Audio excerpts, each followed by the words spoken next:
বহুত দিন পরে আজকে নতুন একটা জায়গায় আসলাম। সেই জায়গাটা, এটা কি দহলা রে? দহলাটার নাম কি? প্রাণ মজুমদার দহলা। বিশাল বড় দহলা এটা, দেখিলে মন শান্তি। বাঁধাকপি তুলতে যাচ্ছি আমরা এখন।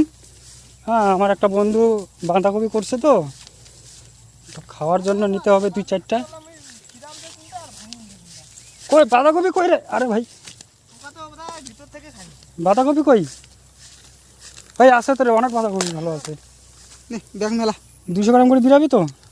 200 গ্রাম করে বিরালে ফাটাফাটি আমার। দেখো তো 200 গ্রাম হবে না?